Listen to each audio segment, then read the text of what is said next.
I grew up in the legendary town of Moncks Corner, South Carolina. At the time, population approximately 6,000. Moncks Corner is, of course, a destination location for most. But for some reason, I was looking on Wikipedia at the Moncks Corner Wikipedia page, and I had a pretty proud moment when I saw my name on the Moncks Corner Wikipedia page as a notable citizen.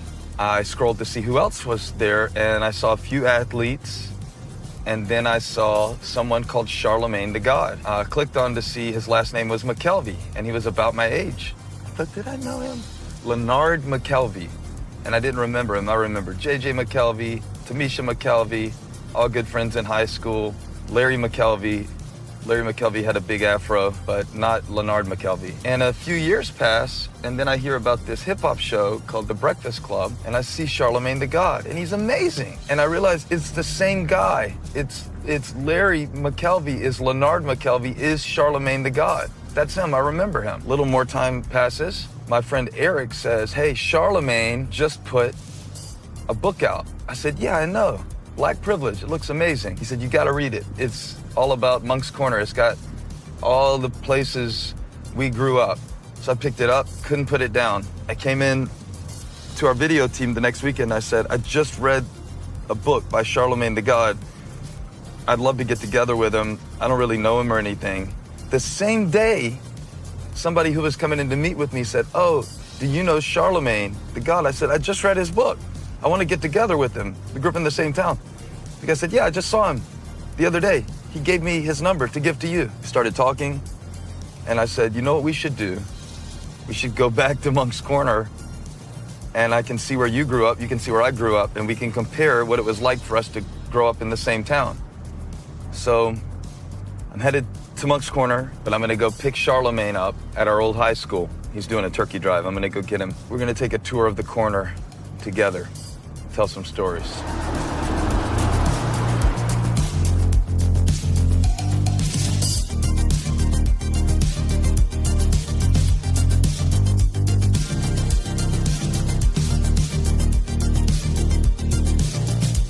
You want me to drive or? Well, I think you should drive us.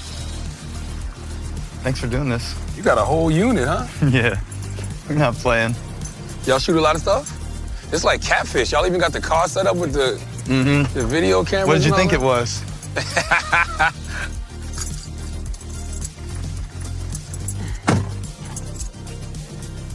So we're gonna go to where he grew up. You ready? Let's go. Take us there. Let's do it. It's always crazy when I come to Berkeley High School, though, because I got kicked out of this school. Yeah, so you're giving out turkeys at the same school you got kicked out of. Giving out turkeys at the same How's school I that got feel? kicked out of. It feels like growth. It feels like evolution. It feels like it don't matter how you start. It's about how you finish. You know. Did you ever get in a fight at Country I Club? got into a fight right here about this is West End. Now, I had a girlfriend that lived off Highway 17. Do you think we That's should where we stop by going. and see what's going on? Yeah, that's where we going now. My See grandma if she lives on did. 17. Do you think we should see if she did better than me or if she? You don't go on Facebook and check on that? I don't do that, Charlamagne. I'm a pastor. I used to sneak in that house.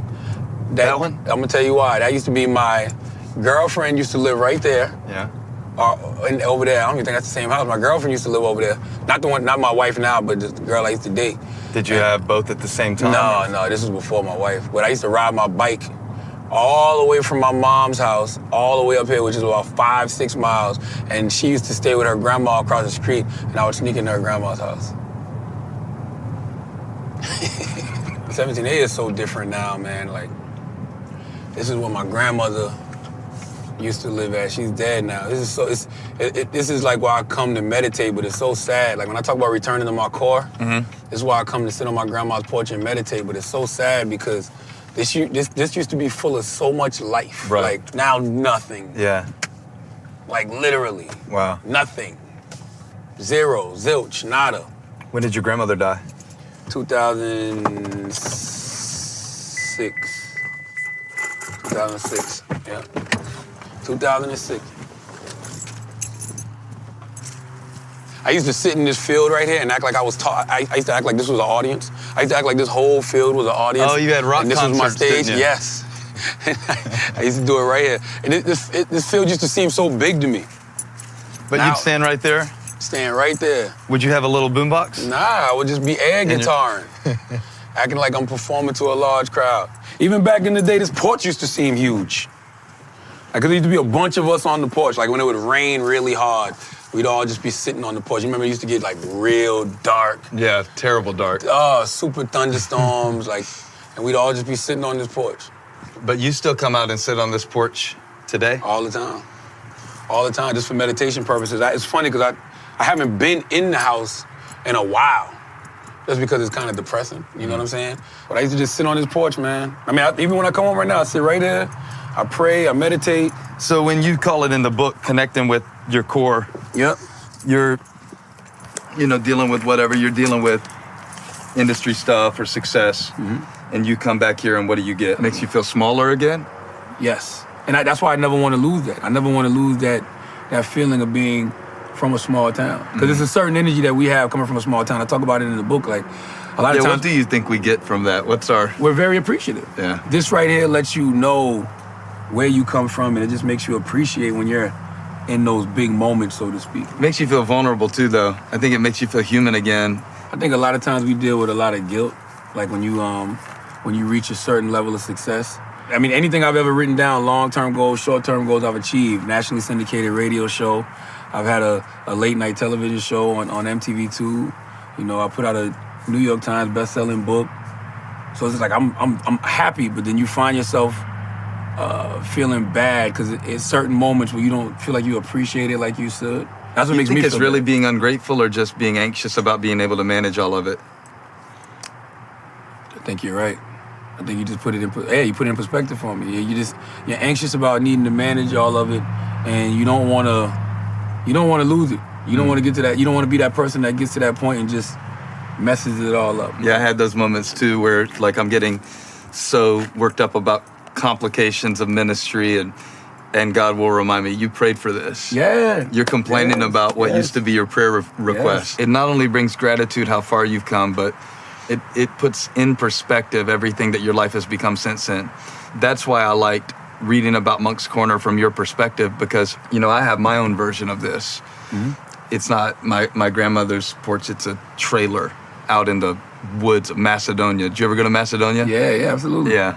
My dad had a couple acres in Macedonia and he put like a semi-trailer and we went in and hung carpet on the inside, put a window unit, put a roof on it, generators to it, and my band would go play out there. And I can remember just going, 4 hours, 5 hours, 6 hours out there playing music. I'll still go out there, just drive out there, drive up and look at that red tractor trailer in the middle of the woods just to feel the feeling of wanting to make music or something to connect with people, Yes. Because now the pressure to connect with people, sometimes it feels like a burden, but if you can get back to that place where you were so desperate to connect with people, desperate to find a calling. What you said just now is absolutely how you feel. It's like you're from this place, Monk's Corner, South Carolina, where you just want to be heard. Mm-hmm. You just want to connect with people. And this porch helps you shrink everything back down. Come on, man. Yeah. There's just energy here, and I love this. Like, I love this. Yeah, it's cool, man. You want to keep driving? Isn't that cool? So I went to First Baptist Church for a revival when I was 16 and came forward for the invitation. That's when I got serious about my relationship with God. That's when the bug bit you? Yeah, but there was a guy that I met that was there with the revival team. He pulled me to the side and asked me, about my beliefs, and I was kind of doubting everything. He spent hours and hours with me just explaining the gospel. That was probably the beginning of my spiritual journey. I was starting to get really, really confused about why even have a religious point of view, why even have a spirituality. And right around the time I started asking all that questions, my friend, Cody, said, come with me to revival tonight. I want you to meet this guy, Jody. What's Cody's last name? McSwain? Cody McSwain! You know him? That's what I write about in my book. I just couldn't say his name. Really? What'd you say about BK him? Boyd Yeah? and Cody. Yeah. That's who I used to hang with. Yeah, Cody. Cody. Those were the white guys. Cody was my guy. I talk about Cody in the book when I talk about how I used to hang out with these white kids. And my cousins used to hate that I hung out with the white kid. Cody was my guy in middle school. Really? be with him every day until my cousin scared him away. Cause they used to beat up on me so much. And Cody then was like, no. In middle school? It's Berkeley Middle School. Yeah, right here. Right here. So Berkeley Middle School was the worst part of my life. Why? It's scary. You don't think so? I mean, yeah, it was the worst part of mine. This what got me on the totally wrong path. Berkeley Middle School is what got me on the totally wrong path. You know Tony, you remember him? I don't remember, but I remember that name. I know Javon, Tony. Yeah, he chased me into the hall one day and held me up like that. Why? I don't know, I stepped on his shoes. Jesus Christ. That's what this middle school was like. It was like welcome to the jungle. People don't remember that. We going in or? Let's hear from it. People don't remember that. Because I tell people, I'm like, I grew up in Moncks Corner and you know, you had to go to school ready to fight every day. They don't believe me because it's Moncks Corner. Yeah. But it was terrible. It was bad. It was bad. Why was it so bad? I think because we didn't have nothing else to do. Yeah. Because you were a good kid before you came to this school. Sixth grade, I was here. Right, Berkeley what Middle happened? School. And all my cousins who were the wannabe thugs pushed me around, beat up on me, slam me, make my glasses fall off. And then after a while, like, if you can't beat them, join them. I remember one day, my glasses already were so crooked, so I would wear my glasses crooked. And then one day they just dropped, shattered, and like, never looked back. And just started rolling with them. So from 7th grade. So that was like the symbolic loss of your innocence. Absolutely. The glasses hit the ground. That's a fact. In 7th grade, started thugging with them, failed 7th grade, had to go to summer school. 8th grade, still thugging, failed 8th grade, had to go to summer school. I was a full-blown problem in school. I was a problem child. Yeah, but if you could rewind back and like not break the glasses and not go through that phase, would you have skipped that part of your life? Well, I don't know. I've seen Back to the Future. So I feel like if I went back and I changed anything, then I probably wouldn't end up right here. So you'd still break the glasses? I think I would have to. You know what I mean? You don't want your kids to break the glasses? I don't want my kids to break the glasses, but that's what life's about, though. Life's about, I went through that, so they don't have to go through that. Yeah. I feel like sometimes I walk through life like that because I walk through these halls like that. It's funny you say that, man, because even with Darnell in the book, you know, he used to slam me. You? Yeah, in 7th grade. Yeah. You know, but he was just super strong. He'd just be slamming me, boom. So I would hate having to see him. Yeah. You know what I mean? Me too, man. I watched him beat a kid half to death out here one day, and it was like one of the craziest things I ever saw in my life. But I saw the attention he got from it. I saw how much he loved it. This is much nicer than what we had. I don't know. This is foreign to me. Yes, this is not place. what Berkeley Middle School looked like for us growing up. Not at all. No. Like, not even a little bit.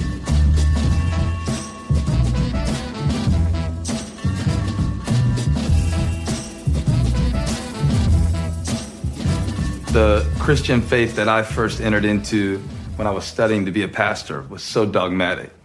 But what that does, it keeps you very ignorant to anybody who really holds any other beliefs because your whole goal is to convert them the whole time. Yeah, I mean, that's what I go back to when I talk about being morally honest.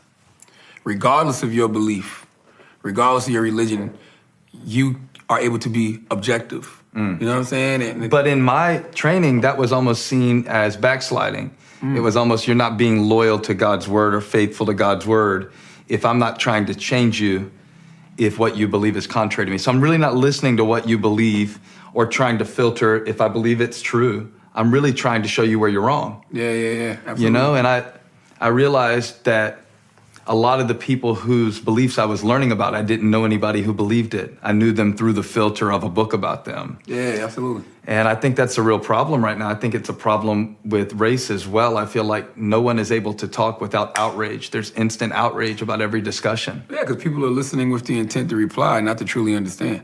Exactly. And that's what I feel like.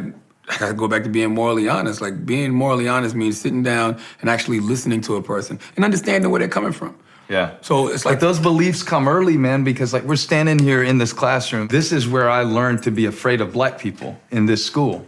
And I learned it because my dad taught me that. Really? Yeah. Listen. Yeah. What were the reasons? I like this conversation. No, my earliest memory of it was my dad never taught me that till I got to middle school and started getting beat up and stuff. Yeah, and one day I came home and I told him this thing happened on the bus, man. I was maybe one of 3 white kids on the bus. And I came home one day crying and he was saying, "Why are you crying?" And I explained it to him, but I'd got beat up so bad on that bus. I was so angry and I came in and he shut the door and I'll never forget. He was like, "I've been waiting to tell you this."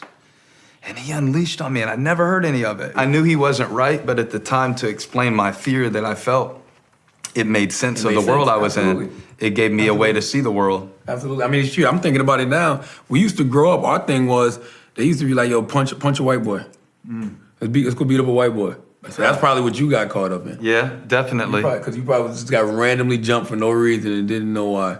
And I took some of it on myself, even though I didn't take it to the level that he did. Here I am in 7th grade, and I get the message, and it's really fear-based, like black people are to be feared. You know, you have a couple encounters and you tell yourself that. It's not an intellectual belief, it's an emotional belief. None of those beliefs were things that I studied. I never read a book that taught me to feel a way about black people and white people. It was my experiences. It was my experiences of fear and his experiences of fear. And for years I was so embarrassed that he taught me that, but he grew up in Orangeburg, South Carolina. I mean, his childhood was He probably terrible. grew up during the Orangeburg Massacre. He did. He grew up during the Orangeburg Massacre, but he had really tried to suppress it, but it was still there. And now he's seeing his kid afraid. It brings back all of his fear and it's compounded. So he teaches me what he knows. He teaches me what he thinks is right and what's true. And so I wonder how much of what we call belief has nothing to do with intellect. It has to do with emotions that have been embedded and then reinforced. Well, that's why you got it. You can't be afraid to unlearn. The first thing, though, with my conversion to Christ was all of that left my heart. I can say that before my dad died, I saw his heart change too.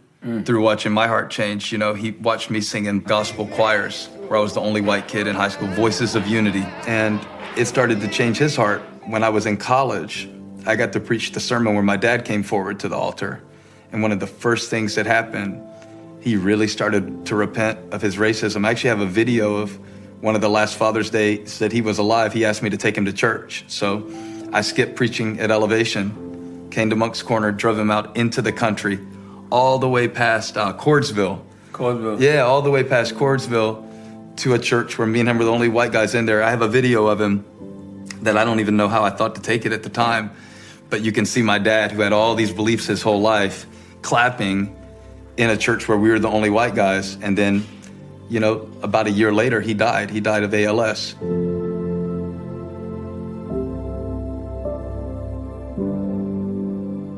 You know, I'm sitting there thinking about how many people didn't have the revelation that you had.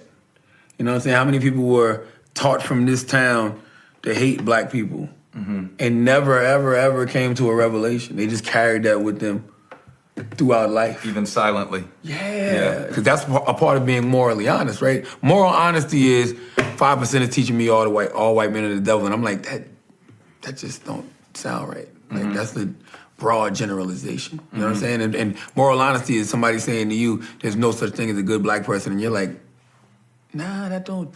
But I had too much experience at that point. You had too much experience. Like, our experience saved us from ignorance. Yeah, absolutely. If we didn't have that, we could have just as easily owned that as our worldview. Absolutely. If you have never had dealt with any black people ever up until that point, you would have believed that. I think that a lot of the problems that come is the fact that, you know, what this country has done to us and hasn't apologized for. You understand what I'm saying? Like, they didn't even give us a fair chance to, like, be a productive community in America. That's why the best people to talk to are the white guys whose minds have been changed. How do you get a white person to understand that who's never been exposed to it? Just got to tell them the story. And if they choose to do their own research and actually, you know, look at it and educate themselves and acknowledge what really happens in this country, I think your mind would change. I think it's relationship. I think once you know one black person who shares their experience with injustice, it changes because it becomes a lens through a person that you care about rather than an argument. And I think we're not allowing any context for people to ask dumb questions right now. And so there's very little growth happening. I agree with that. I do agree with that only because, like, I remember when Lady Gaga asked, she said, what can I do? What can white people do to make this better? And I always say, yo, use your privilege to combat prejudice. Yeah. And the way you use your privilege to combat prejudice is by educating yourself to the real history of this country and then speaking out against it. You understand what I'm saying? Like, and that's what bothers me. Like, silence to me is a cosign. Like, if you're not willing to speak out against the injustices that you see happening in this country to anybody, then you're not even a real human being to me. Like, as a man, you know, I got to use my male privilege to combat misogyny, you know, and, you know, as a straight man, I got to use my straight privilege to combat homophobia. So as a white man, you got to use your privilege to combat racism. Listen, man, I'm at the point in my life where all I care about is moral honesty at the end of the day. You know what I'm saying? Like, I don't care about race, religion, political party, none of that. Is it right? Is it wrong? You know what There has to be a God to decide that. There has to be a moral authority. It can't be just you and what you think, though. I think so. You think it can? Yeah, because I feel like God gives us all an innate ability to know what's right and what's wrong. And that's not about being a minority anymore. That's just about good versus evil. And I really feel like that's where we're at right now in this country. We're in a place where it's not about what religion you are, what political party, conservative, liberal, none of that matters. It's about right and wrong, good and evil, God and Satan. The evil that is within me is what I'm most concerned about at this stage. I'm at age 37. Today it's levels of evil. Yeah, because I don't trust myself. There's certainly degrees of evil or sin or wickedness, you know. They're all English words, and the Bible was written in Greek and Hebrew, so people want to make the words all the same. You know, sin is sin. Well, what was sin? Sin was an archery term. It meant to miss the mark. So sin was not a category then. It was an actual term that the people understood. So now when we're getting into vocabulary lessons, we're talking about right and wrong, good and evil. My thing is there has to be moral authority. There has to be someone who is the referee or the umpire, because Jesus has this saying, you kill the prophets and think you offer God service. And I think there are people who are in that exact category. They really are calling evil good and good evil. It's just all of that, that's all of the weirdness that gets into religion with me, and I think that's what kind of keeps people away from religion. And that's sad, because keeping people away from religion is keeping people away from God. Because in order to even get to that point where you say, I'm a spiritual person and not a religious person, you would have had some type of religion. You know, it's funny what you just said when Jesus said, I'm the way, the truth, and the life. No man comes to the Father but by me. People always use that scripture to say, so if you don't believe in Jesus, you can't get to God, which of course, as a Christian, we believe Jesus is the way to God. But he also said, I'm the gate. And what he was trying to say is, like, all the religious gatekeepers who think that they know who God is and who God accepts and who God doesn't, they're not the gate. I'm the gate. You know, he was expressing that as an inclusive statement, but people have used it so many times to shut the door on people from even exploring faith.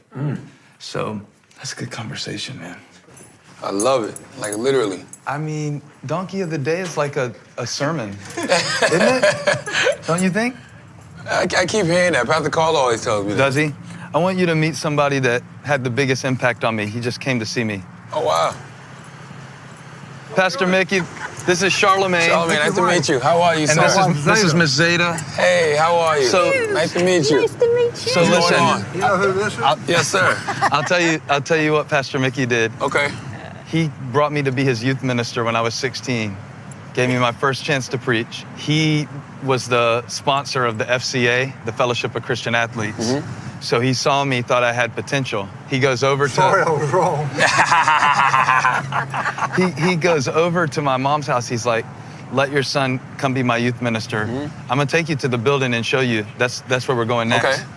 He let me be his youth pastor, and that's how my whole ministry started. Wow. And he just stopped by to see me for a minute. Wow, that's what's Now, up. Charlamagne and I were in high school at the same time, but didn't know each other.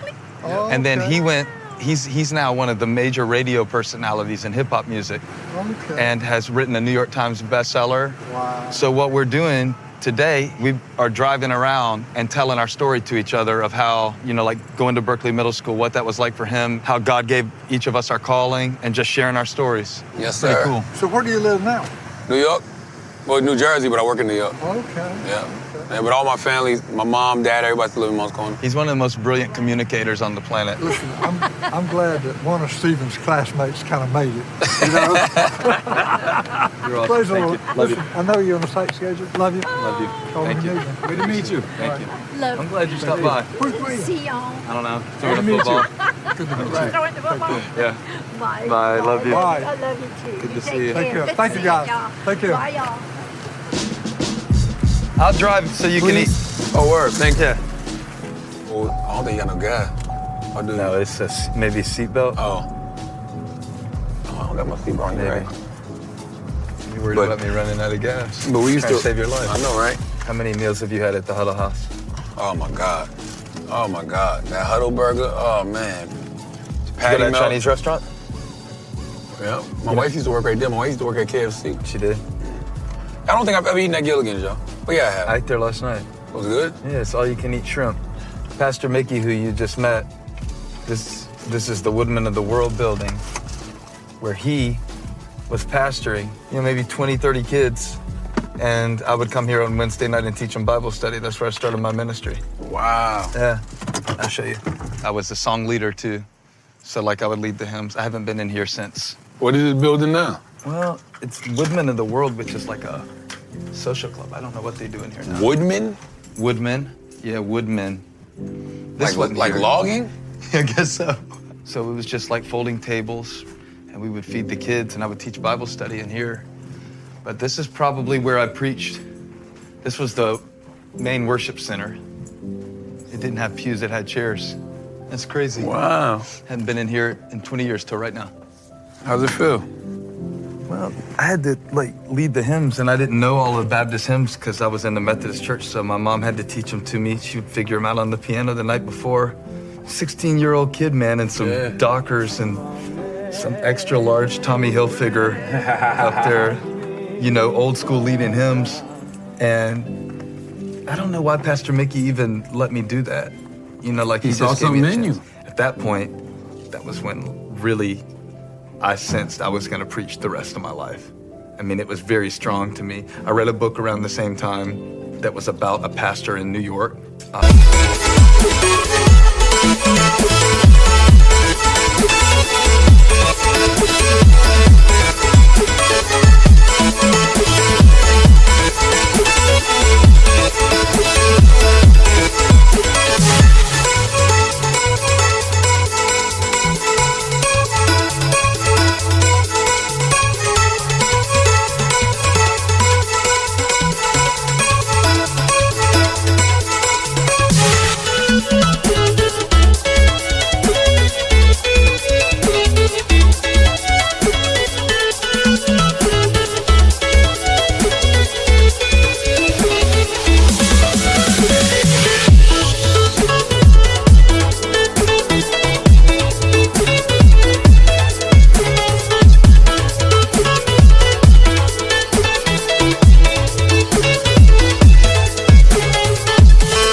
The Brooklyn Tabernacle, Jim Cymbala.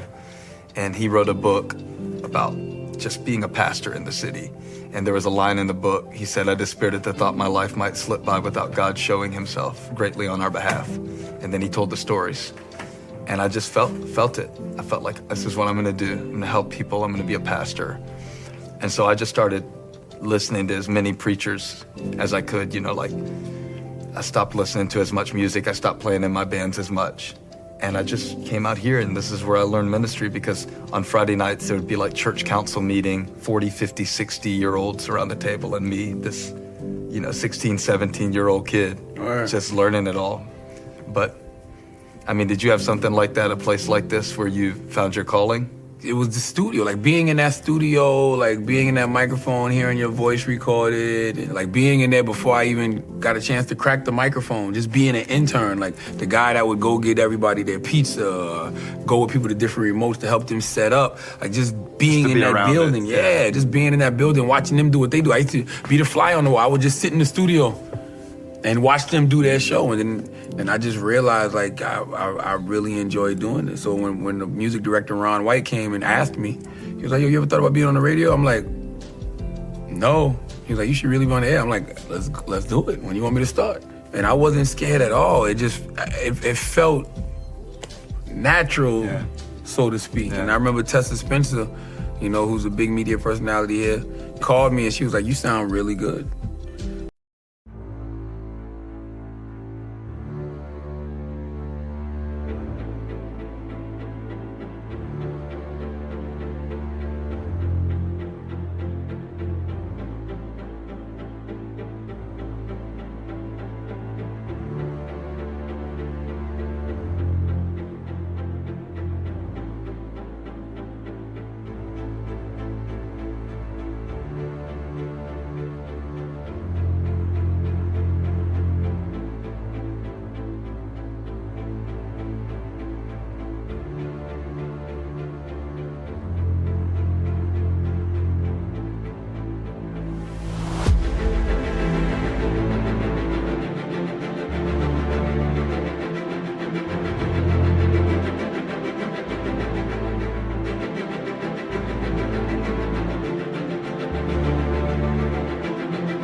was like, you sound really good. Like, and I've had the chance to tell her that a few times, but she don't understand the battery she put in my back.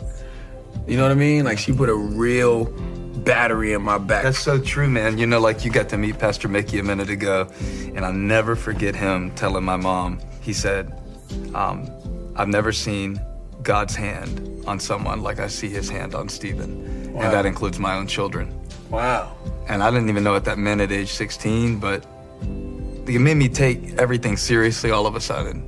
And it made all of the petty stuff of like losing friends because maybe I wasn't gonna be involved in what I was involved in, or just all the insecurity and everything. It gave me something to go off of, you know? He saw it and he spoke it, and I wouldn't have seen it in myself. It's funny how when you sit back and you watch how God can direct your steps, so to speak. Like, I thought I wanted to be a rapper.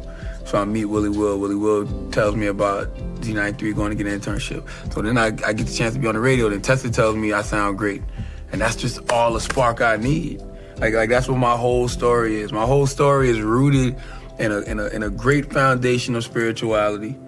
But then it was a whole lot of divine misdirection because I wasn't doing what God wanted me to do. And like, I feel like for people to read that story and see me go all of these different places, but end up where I ultimately feel like God wants me to be. And if you ask me right now, what does God want me to do? I know to serve.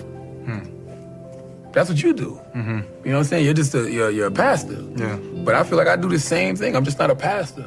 You know, I'm just here to serve the needs of the public in some way, shape, or form. Like, and you'd be surprised how many times I pray before I speak. You know what I mean? Mm-hmm. Like, I'll pray and ask God to say the right things at the right time. Because you still know that you're nothing without him. Always. I'm constantly praying, constantly asking God to put things on my heart, constantly asking God to give me direction. God knows he can tap you and you'll do it. I'm going to do it. Yeah. I'm going to do it because... You think that's all he's looking for? I think that's all he's looking for is somebody he knows he can tap. That's it. I've gone through this whole process, grown as a human being, grown as a man, and I feel like I'm really just starting a journey that's going to be greater than anything I can ever imagine. Yeah. And I kind of feel like you feel that way too. I do feel that way. All of the things that God has you doing, like he's a master of taking your life experiences, and he knows what town you need to be born in, and he knows what you need to not get from people. And in your case, he knew that you needed to not know how to do radio to do radio. He knows what education you shouldn't get, you know. And I'm just so obsessed with this idea of helping people understand that they have a calling as significant as ours. It doesn't have to be Instagram followers, and it doesn't have to be a microphone, because people will associate calling with fame, or they'll associate calling with notoriety. And it's so much bigger than that. I mean, it's something that a mom can experience. It's something, I think it's much deeper than what you do. I think it's how you do it. I told the church the other day, I said, it matters more where you finish than where you started. But what matters more than either is how you get there. How you get there. I agree with everything you're saying, and you said something just now that clicked in me, because everybody always asks me, you know, what was that moment you felt like you made it? And I was like, I don't. I feel like I've arrived. It has nothing to do with entertainment. It has nothing to do with radio. It has nothing to do with being a New York Times bestseller. It has nothing to do with television.